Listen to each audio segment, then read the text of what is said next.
नमस्कार दर्शक बंधु, रोहन रागिणी लाइफस्टाइल को आपण मानक बहुत बहुत स्वागत। आज आम जाना पिजुली पत्रर गुणवत्ता संपर्क में। तो चलतु डेरी न करी जानिबा। पिजुली पत्रर गुणवत्ता संपर्क में खूब कम लोक निहाती भावे जानिथिबे। पिजुली पत्र शरीर पाई एक महोषधीर काम करथाय। आज्ञा हाँ, प्रतिदिन जदि आपण सकाळु सकाळु पिजुली पत्र को चोबाई खाइछंती तेबे ता द्वारा शरीर को अनेक लाभ मिलता है। पिजुली को खाइबा को अब काहाकू भल लगी न थाए। शरीर पाई खूब उपकारी पिजुली को जामु बा चाउलिया मध्य कही थांती। गाँ गहली रे प्रायतः प्रति बाड़ी रे पिजुली गछटिए लागिथिबार आपण माने निहात देखिथिबे। सकाळु सकाळु खाली पेटरे जदि आपण पिजुली पत्र चोबाई खाउछंती ताले ता द्वारा कोलेस्ट्रोल कंट्रोल रही थाए एवं पिजुली पत्र डायबिटीज को मध्य कंट्रोल करथाए। जदि आपण मध्य डायबिटीज रोगी तेबे पिजुली पत्र सेवन करबा एबे ही आरंभ कर दियंतु। पिजुली पत्र रे विटामिन सी भरपूर होइथिबारु एहाकु चोबाई खाइबा द्वारा इम्यूनिटी पावर हमर वृद्धि होइथाए, जहा द्वारा शरीर संक्रमण रोग प्रवेश करि पारि न थाए।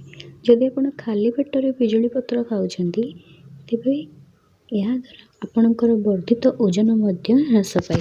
ଲୋକେ ବଡ଼ ଆନନ୍ଦରେ ପିଜୁଳି ତୋଳି ଖାଇଥାନ୍ତି। କୁଣିଆ ଆସିଲେ ସାଙ୍ଗରେ ଝୁଡ଼ିଏ ପିଜୁଳି ତୋଳି ପଠାଇଥାନ୍ତି। ହେଲେ ଏହି ପିଜୁଳି ପତ୍ରର ଏପରି କ'ଣ ବିଶେଷତ୍ୱ ରହିଛି, ଆସନ୍ତୁ ଜାଣିବା। ପିଜୁଳିରେ vitamin C, vitamin, potassium, mineral, lycopene, fibre ଭଳି ଗୁଣ ଗଠିତ ହୋଇ ରହିଥାଏ। ପିଜୁଳି ପତ୍ର ଚୋବାଇବା ଦ୍ୱାରା ପାଟିରେ ହୋଇଥିବା ଛାଲ ସମସ୍ୟା ଦୂର ହେବା ସହ ହଜମ ଶକ୍ତି ମଧ୍ୟ ବଢ଼ିଥାଏ। ओजन को नियंत्रण रे आनिबा को चाहुछंती जदि ताले आज ही पिजुली पत्र खाइबा आरंभ कर दियंतु। प्रायतः प्रति घरर बड़ कथा हेउछि जे खाइबा परे खाद्य हजम न हेबा। आपण भी जदि एही समस्या रे विरक्त होई पड़िलेनी ताले आ डेरी काहेकि पिजुली पत्र आपणक पई एक भल विकल्प हबो। खाली पेटरे पिजुली पत्र चोबाइबा द्वारा अनेक पेट समस्या दूर होगा सहित पाचन क्रिया मध्य ठीक होता है। आपण यही पत्र को काढ़ा करी मध्य पी परिबे। पिजुली पत्र मध्य हृदरोग भली आशंका को कमेई दे पारे एवं स्वास्थ्य रे परिवर्तन मध्य आनी थाए।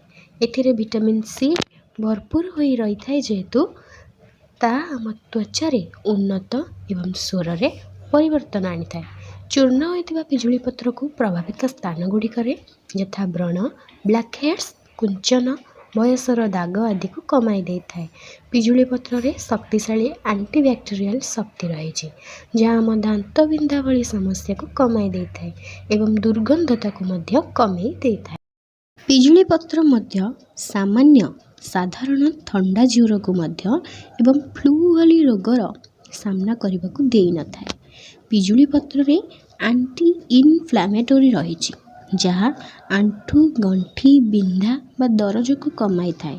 एही पत्रर नियमित सेवन किंबा यार पेस्ट को जदि प्रभावित स्थान रे लगाउछंती तेबे ता द्वारा दरजरू आराम मिलता है।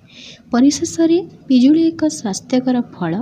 यार पत्रर व्यवहार आपण दैनंदिन जीवन रे अंतर्भुक्त करिबा एक सरल और प्रभावशाली उपाय।